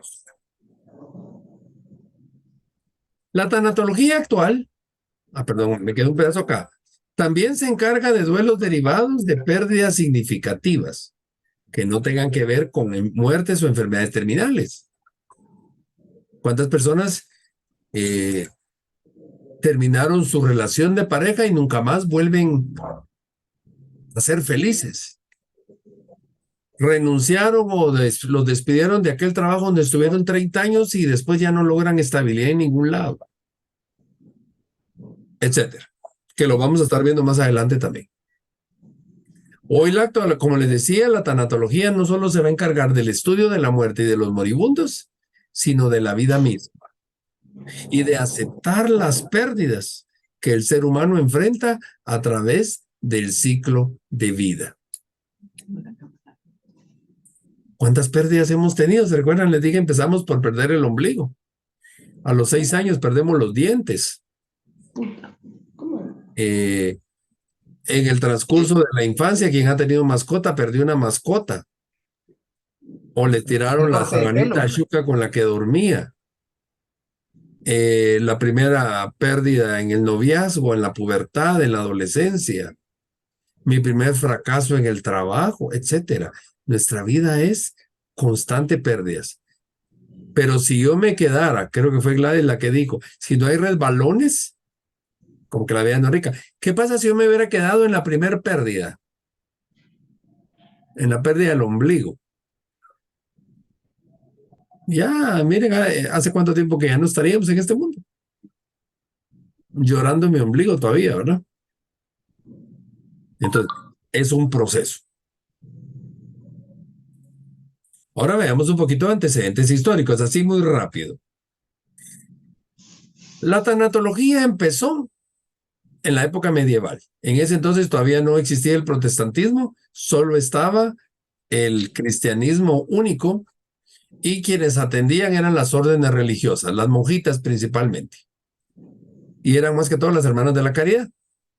Y en el caso, había un santo, San Juan de Dios, por eso es de que en todo el mundo hay hospitales que se llaman San Juan de Dios. Él se dedicó mucho a trabajar. Después de la época medieval es cuando entra el protestantismo y entonces ya las órdenes religiosas ya se dedican a trabajar en algún lado, otros en otro lado. Entra el laicado a trabajar un poquito en lo que son aspectos de apoyar a los enfermos. De ahí es donde surge la palabra católico, porque el protestante tomó la palabra cristiano, entonces el católico, la palabra viene del griego, que es universal. El católico dijo, nuestra religión es única, somos universales. Eso es solo para conocimientos. Pero todos somos cristianos los que creemos en Cristo, ¿verdad? En el siglo XVI se empiezan a formar los primeros hospicios. Bueno, y si quieren me voy a ir a la tanatología de la antigüedad, aunque eso no era tanatología, sino que era, por ejemplo, ¿se recuerdan en la época de Jesús, los leprosos que los encaminaban a ir a vivir solos? Y los consideraban como una maldición, algo así como se considera hoy el cáncer. Pero en el siglo XVI se empiezan a formar los primeros hospicios para cuidar enfermos. En el siglo XIX aparecen los primeros albergues en Francia para enfermos específicamente en cáncer. Y ya en el siglo XX ya se forman formalmente los primeros hospicios en Inglaterra. Y me voy a brincar ya a la tanatología moderna, donde aparece por un lado la Madre Teresa, trabajando con niños de escasos recursos, desnutridos, pobres, y también aparece Elizabeth Kubler-Ross, quien empieza a trabajar con personas diagnosticadas con VIH. Y de ahí es donde surge todo su proyecto, en el caso de la doctora, de tanatología, encaminado al mundo científico, y por el lado de la Madre Teresa, encaminado desde el punto de vista religioso espiritual. Pero si quieren, son las dos grandes exponentes de la tanatología moderna. Regresemos al ser humano. ¿Se recuerdan? Vimos que el ser humano era animal racional, etcétera. Y es porque el ser humano es una unidad. Somos seres indivisibles y no podemos separar las diversas áreas que nos conforman. Una cosa que nos afecte y nos afecta a todo lo demás. ¿Cuándo le damos la importancia al dedo meñique del pie? Cuando caminamos descalzos y pateamos un mueble. Y tenemos lastimado el dedo, y ese día o durante tengo lastimado el pie, el dedo, todo mundo me golpea el dedo del pie. ¿Sí? En el alma. A veces pasa también que vamos a vivir crisis donde se nos viene un listado de gente que se murió. No sé si ustedes vieron la película El milagro de la Milla Verde. Donde sale de Tom Hanks, donde está en una cárcel de condenados a muerte. Sí, es muy linda. Si la pueden ver, es una película preciosa. Preciosa. Tom Hanks casi que se vuelve inmortal. Y él en algún momento dice, la condena que tengo es que he enterrado a mi hijo, a mis amigos y todo, y él sigue vivo. Yo un día me hacía esta pregunta. Yo estuve un tiempo de que se me murió un amigo, que se me murió un primo, que se murió eso, y así en calidad de chiste dije yo, puchica, y el día que yo me muero, ¿quién va a cargar mi caja? Si ya no hay nadie. Procesos de duelo. También parte del ciclo de la vida. De la clase que les voy a grabar para la otra semana, pues vamos a tocar un poquito del ciclo de la vida. Así como hay momentos en que, digamos, cuando éramos niños nos llevaban a bautizos, a piñatas, después ya llegamos a las fiestecitas de adolescentes, 15 años, matrimonios, graduaciones, ya nos casamos, y ya cuando estamos casados ya empezamos otra vez el ciclo de piñata para los niños, llevarlos a sus fiestas, 15 años, y en eso empiezan también muertes de papás de amigos, y ya cuando se asusta uno es cuando ya viene también la muerte de nuestros amigos, porque como que ya nos toca, ¿verdad? Cosas por el estilo. Entonces, eso nos puede provocar duelo también. Cargos de conciencia, culpas. Ese tema lo vamos a ver más adelante. Cualquier emoción es válida menos la culpa, porque la culpa es así, destruye.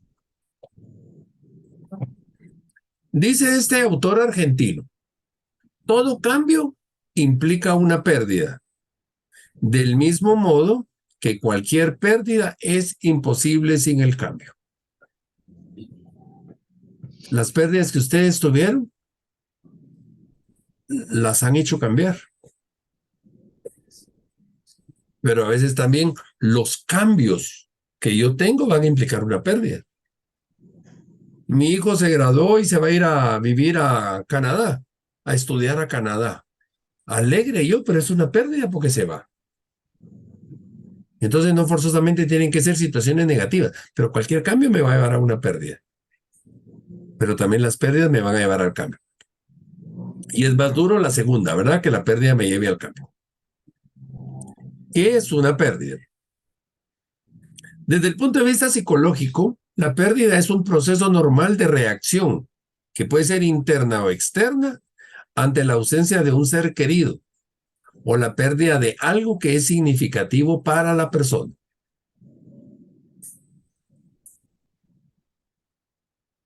El bus acá en Guatemala cuesta un quetzal con 25 centavos, lo que significaría 5 monedas de 25. Para los salvadoreños serían 5 coras o algo así les dicen, ¿verdad? si yo tengo 6 monedas de 25 y pierdo una moneda de 25, o sea, tengo 1.50 y pierdo una moneda de 25, me puedo ir en el bus. Pero si tengo 5 monedas y pierdo una moneda, ya no me puedo ir en el bus. Los mismos 25 centavos pueden ser pérdida significativa o pueden ser no pérdida significativa. Entonces el duelo va a venir cuando las pérdidas son significativas. Me explico con el ejemplo. Tengo mi tío que nunca lo he visto y me avisan que se murió. Se murió y qué, ni lo conocía. Pero tengo mi tío, hermano de ese mi tío, que se muere y con él sí me acompañaba, ahí me va a provocar una pérdida significativa. Entonces, generalmente la tanatología va a trabajar esas pérdidas significativas. Pero vamos a tener pérdidas inevitables, les decía, a lo largo de la vida.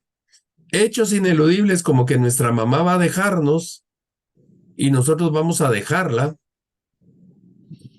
La naturaleza dice que los hijos enterraremos a los padres, pero también yo porque me voy a casar dejo a mi mamá y en el momento que estoy enamorado me vale mi mamá, porque yo quiero hacer mi vida, entonces la puedo dejar. Hecho ineludible como que el amor de nuestros padres nunca será exclusivamente para nosotros. Aparecen hermanos y hay que competir con ellos. Pérdida, hecho ineludible que aquello que nos hiere no siempre puede ser remediado con besos. ¿Se recuerdan cuando uno se golpeaba chiquito y la mamá le estaba echando metafen en la rodilla, le daba besitos? Hoy, ¿cuántos sufrimientos tenemos que no con besitos se van a tranquilizar? Hechos ineludibles como que esencialmente aquí estamos solos. Aunque hayan nacido con trillizos, cada uno nació en su momento, no nacieron los 3 al mismo tiempo. Y mi vida soy yo estoy solo. Si yo voy a depender de los demás, entonces eso genera una codependencia. Ahí ya no es trabajo de tanatología, sino que ahí es trabajo psicológico. La terapia es romper esa codependencia. Pérdidas inevitables, como que tenemos que aceptar el amor mezclado con el odio y lo bueno con lo malo. La naturaleza no es perfecta. Que algunas de nuestras elecciones están limitadas por nuestra anatomía. Y miren, ahora, por ejemplo, uno de los grandes conflictos que hay ahorita, por ejemplo, con las personas transgénero, que quieren dejar de ser hombres o quieren dejar de ser mujeres para convertirse en hombres o mujeres. Y eso les genera conflicto. Genera conflicto en la familia. Les voy a contar el caso. Yo, una colega psicóloga lesbiana, que entró en crisis porque le dio cáncer cervicouterino. Y ella decía, ¿cómo es posible que yo, que soy lesbiana, tengo cáncer de mujer? Ese era su gran trave, era su pérdida. Pérdidas inevitables que existan defectos y conflictos en todas las relaciones humanas. Ahora, si yo me voy a poner en duelo y en tratamiento por cada una de esas pérdidas, ahí sí estoy mal psicológicamente. Porque son pérdidas inevitables. Que nuestra condición en este mundo es implacablemente pasajera. Todos nos vamos a morir. Que no importa cuán listos seamos, a veces nos toca perder. Que somos tremendamente incapaces de ofrecer a nuestros seres queridos o a nosotros mismos la protección necesaria contra el peligro, contra el dolor, contra el tiempo perdido, contra la vejez, contra la muerte. Los cuidadores primarios. No te preocupes, yo voy a estar contigo. Y está en mis manos y se me muere. Ahí sí ya entra lo significativo. Pero son pérdidas inevitables. Porque yo no soy el Todopoderoso.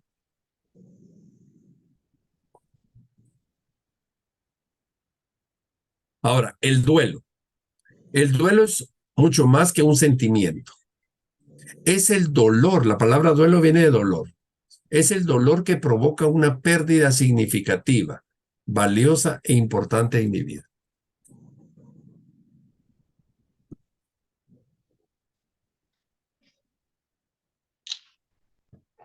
Entonces, hay pérdidas inevitables, Hay pérdidas significativas y hay duelos. Cuando me duele la pérdida.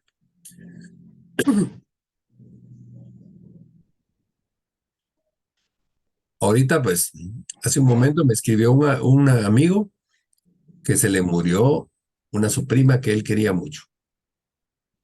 Para él eso es un duelo. Yo conocía a la prima de él, para mí es una pérdida.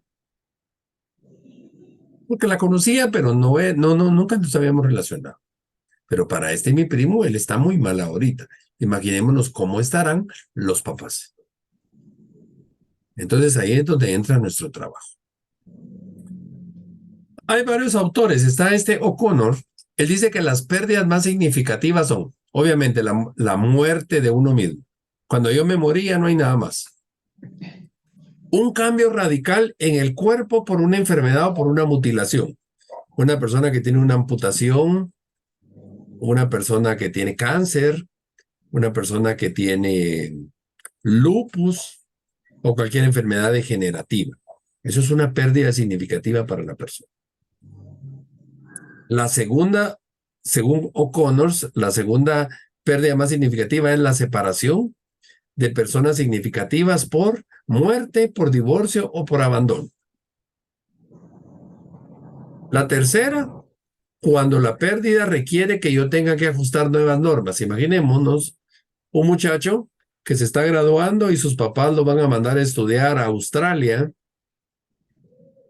y ya todo lo tiene listo y de repente sus papás se mueren, se matan en un accidente y el muchacho no solo se quedó sin papás, sino que ahora ya nada de Australia, sino que tiene que trabajar para mantenerse. Entonces ahí está teniendo 2, 3, 4 pérdidas. Y luego viene también la pérdida de objetos importantes. Hay objetos que son significativos para nosotros, como que son anclas en nuestra vida. Según Connors, en ese orden estarían las pérdidas. Pueden haber pérdidas oportunas o esperadas. Nadie quiere tener pérdidas. Pero y también pueden haber pérdidas inoportunas. Les cuento un caso. Una señora que yo traté, su esposo tenía cáncer. Y creo que le repetí el cáncer como por 3 veces. Ella ya sabía que su esposo se iba a morir de cáncer. Ya tenía todo el protocolo de qué iba a pasar. Pero en un momento que él estaba bien, un día estaban desayunando, al señor le da infarto y se muere. Y entró en gran conflicto. Entonces cuando yo la atiendo, le digo, pero mire, si usted estaba preparada porque se iba a morir su esposo. Sí, pero yo estaba preparada porque se iba a morir de cáncer, no de infarto.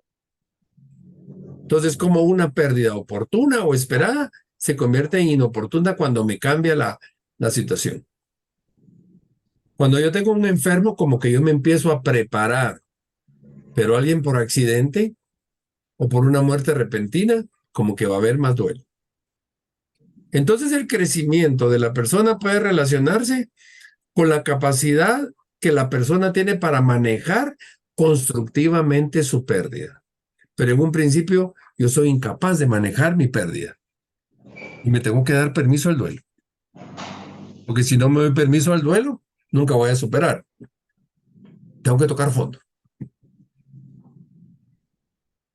¿Cuál va a ser la actitud ante los cambios?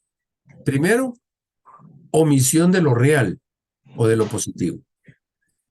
Luego me convierto en víctima, que era lo que decía Gladys. Y al convertirme en víctima, me vuelvo irresponsable o me quito la responsabilidad. Renuncio a seguir adelante. ¿Quién fue la que dijo? Se murió mi esposo, se murió mi hijo, yo sentí que yo me había muerto. Y viene la eliminación de la esperanza. Y ahí mucho ojo. Cuando la persona pierde la esperanza es un factor primordial en el sentido de vida. Y cuando se pierde, la muerte empieza a tener sentido. El que no se quiere morir tiene la esperanza de mantenerse vivo. Pero cuando pierde la esperanza empieza el proceso de muerte. Y eso no solo en la muerte. Tengo mala relación con mi esposa. Platicamos, digo, la esperanza vamos a recuperar. Pero cuando veo que es inútil, entonces empieza la muerte, divorciémonos. En el trabajo. tengo problemas con mi jefe, tengo esto, lo otro, y veo de que eso no cambia. Perdí la esperanza del trabajo, entonces mejor renuncio. O me vuelvo irresponsable, ya no soy proactivo para esperar que me despidan. Esa es la actitud que tenemos ante los cambios. Una pérdida puede ser una expresión interna o externa de esa experiencia negativa que tuve. La reacción que yo tengo ante una experiencia externa es que saco, vomito mi incomodidad con los demás, le echo la culpa a todos. Mientras que mi expresión interna va a ser dialogar conmigo mismo. Y entonces aquí 4 preguntas que pueden utilizar ustedes con las personas que están en duelo. En este momento de la vida, ¿quién eres tú ante ti? ¿Cuál es tu percepción ante ti?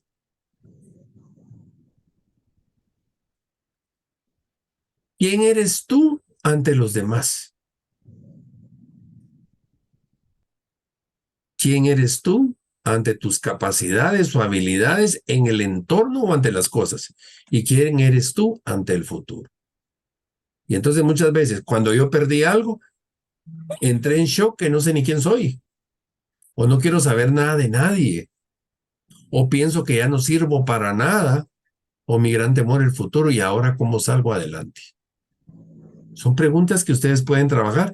Vamos a tener una sesión solo de preguntas que se las vamos a ver en el módulo de nociones de psicología. Según la doctora Elizabeth Kubler, ella habla de 5 fases, son las más comerciales, pero pueden haber más. Aquí ya voy a agregar la 6ª que nos dijo Ken, pero lo primero, una persona niega la noticia. La 2ª fase es el enojo o la rabia o la culpa. La 3ª, la negociación o regateo. La 4ª, la depresión reactiva hasta aceptar lo sucedido. Y como bien decía Ken, y después de aceptar lo sucedido, encontrarle el sentido a mi vida. Puede ser que llevemos las 5 fases en ese orden o puede ser que nos saltemos una. Pero pensemos, voy a un centro comercial y parqueo mi carro. Y cuando llego el carro no está. Negación. ¿Será que lo dejé aquí o lo dejé? Y empiezo a caminar por todo el parqueo. Porque no es posible que me hayan robado el carro ahí. Bueno, cuando ya al fin, después de caminar tanto, no, aquí lo dejé, me enojo. ¿Pero por qué me vine a meter acá? ¿Por qué no lo parqué en tal lado? Y empiezo a pelear con ladrones, ojalá que se maten, ojalá que esto, y estos policías de acá que son una porquería, y ojalá los despidan, y bueno. Luego viene la negociación. Y si solo se hubieran quebrado el vidrio y se hubieran llevado el radio. Luego viene la tristeza, ¿verdad? Una depresión reactiva. Ay, perdí mi carro. Hasta que acepto, ¿verdad? Les pongo un ejemplo así, pero también en la muerte es algo así. O en la enfermedad van con el doctor. Señor, señora, tiene cáncer, no es posible. Voy a ir con otro médico. Usted se equivocó.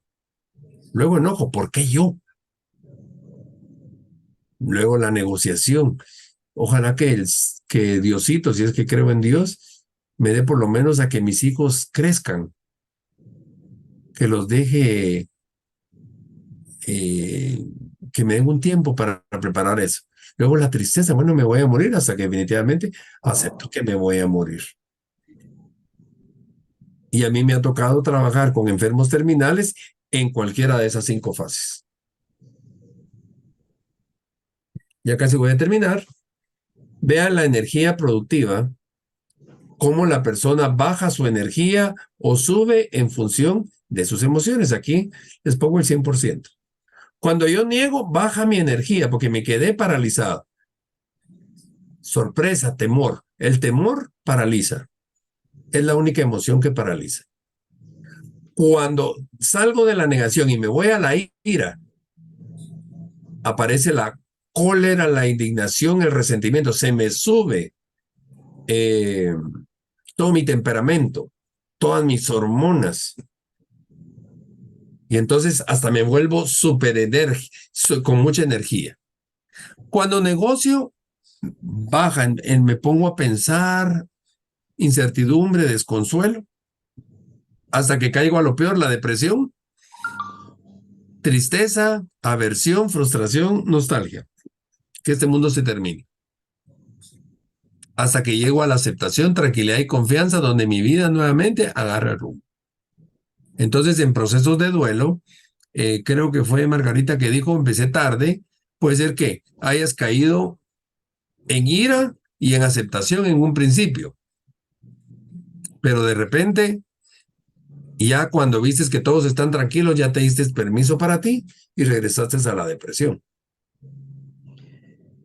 Pues la verdad es que yo nunca sentí cólera, fíjense, licenciado, nunca sentí ira.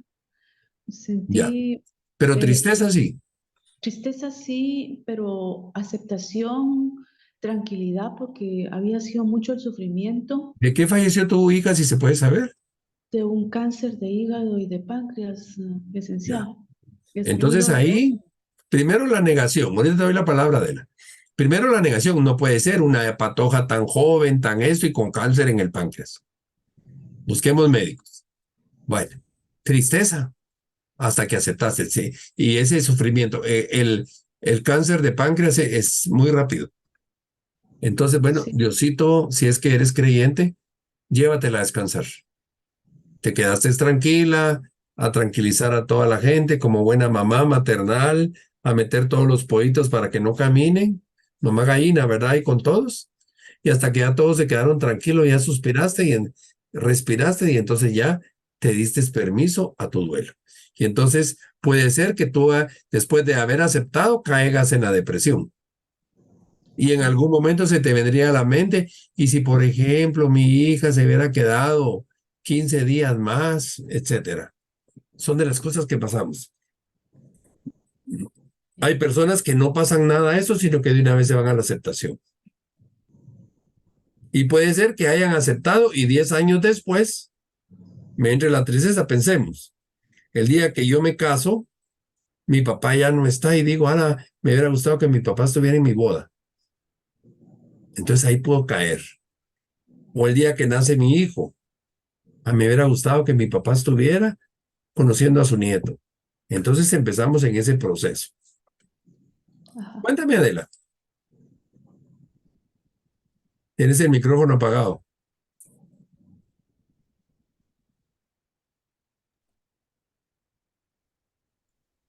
Ya. ¿Sigues con el micrófono? Ah, ahorita sí. Ya.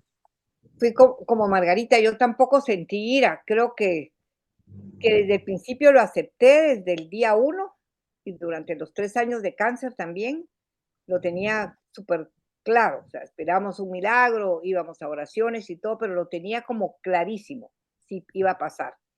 Yo siento que ahorita que veo esta gráfica, entiendo perfecto, porque yo me fui al fondo, no pasé por ninguna, ni negación, ni ira, ni negociación. Simple y sencillamente me fui en un hoyo y me entró una depresión inmediata. Inmediata, después de haber trabajado tanto, creo uno, ¿verdad? Yo ya no me pasé por, nunca me dio ira, absolutamente nunca.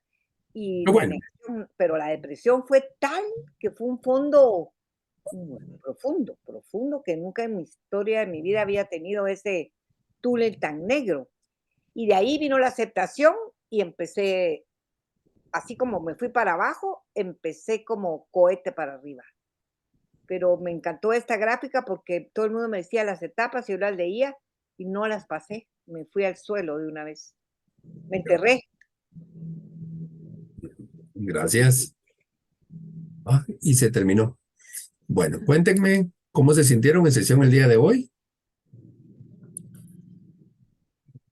Bien, licenciado, y con mucho, me aclaró muchas cosas que incluso ahorita que tengo mi terapia este sábado, puedo platicarlas también con la psicóloga, ¿verdad? O sea, me aclaró ciertas cosas que me van a ayudar a llevar este periodo de terapia con un conocimiento un poquito más fuerte, ¿verdad? De lo que es lo que me está pasando, con un poco más de explicación, un por qué, porque siempre ando buscando el por qué, la razón de lo que me está pasando, ¿verdad?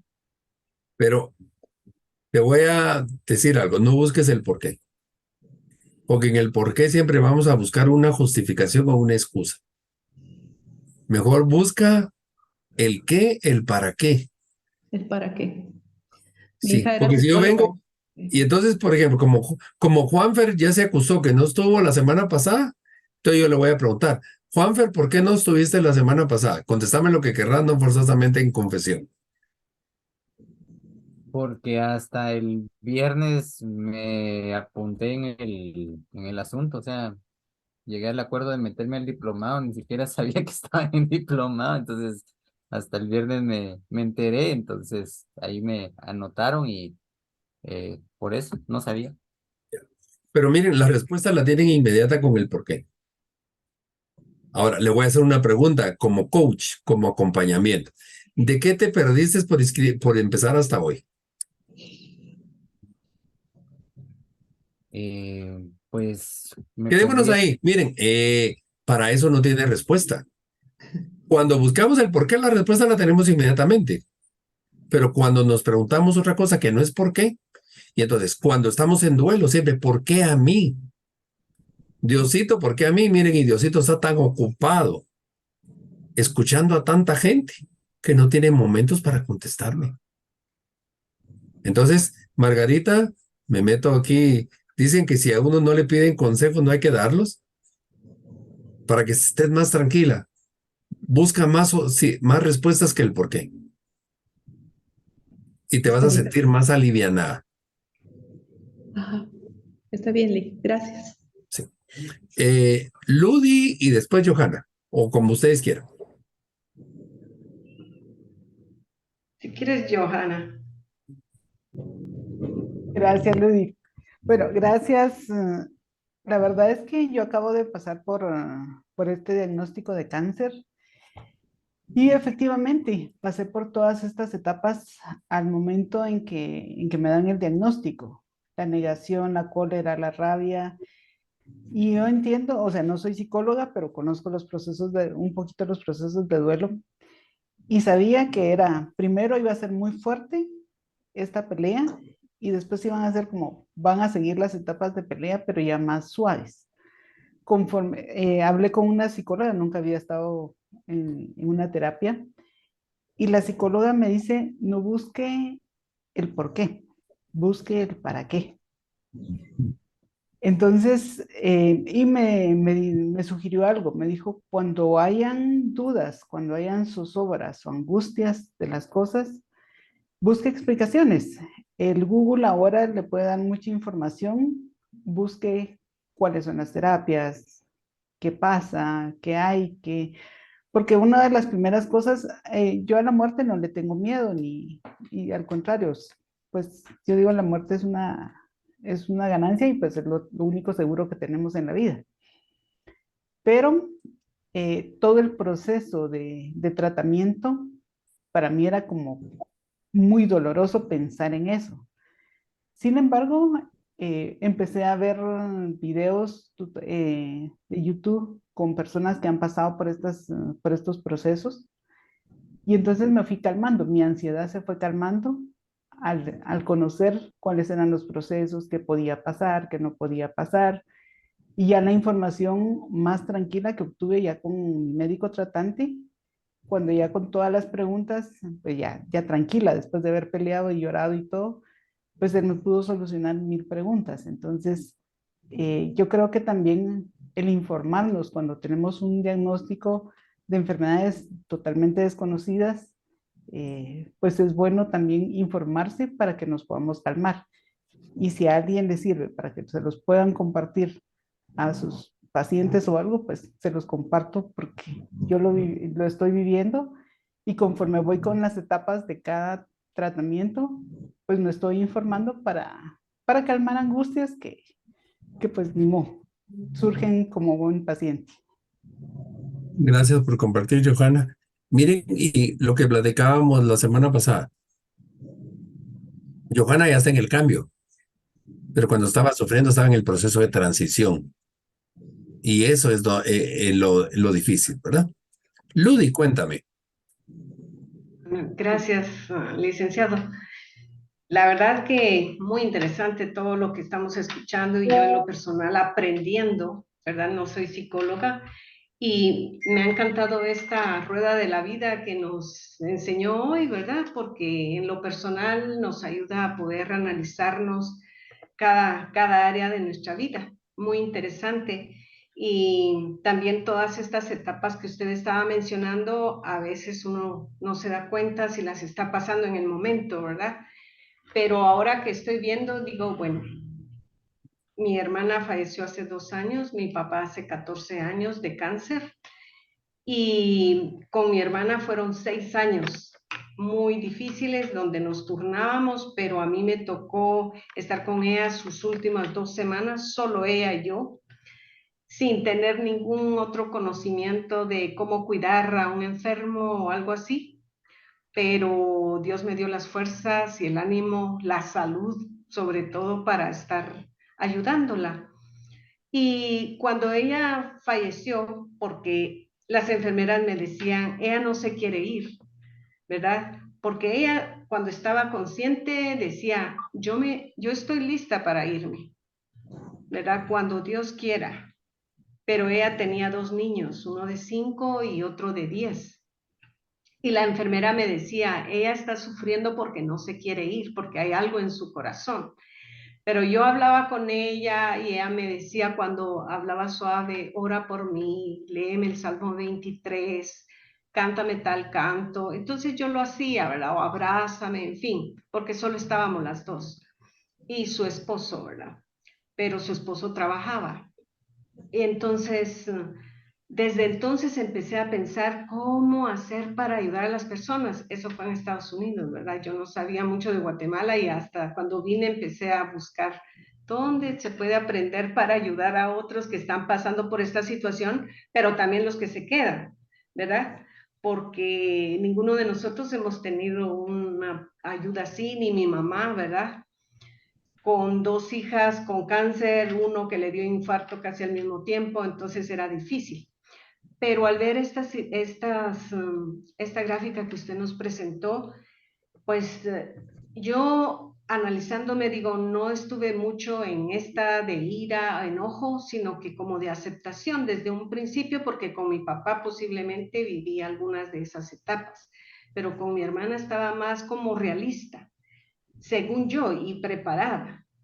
Y pues podía ver fotos, videos después del fallecimiento, muy tranquila, pero ahora me cuesta y cuando yo la miro me duele tanto y lloro, ¿verdad? Yo digo, ya no está, pero su recuerdo vive en mí, ¿verdad?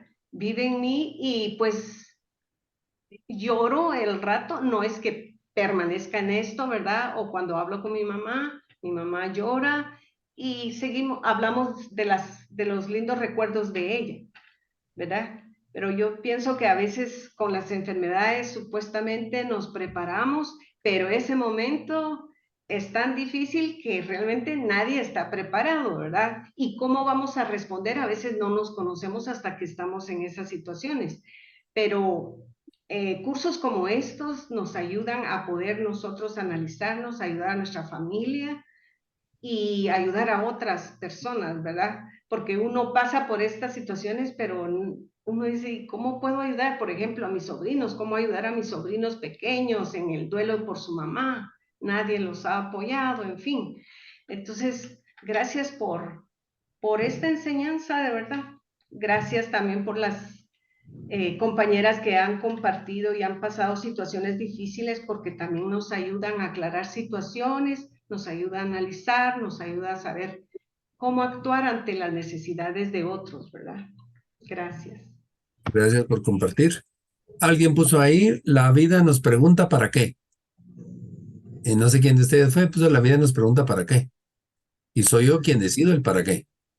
Mientras que el por qué, Fui yo, como que yo soy el que estoy preguntando una exigencia.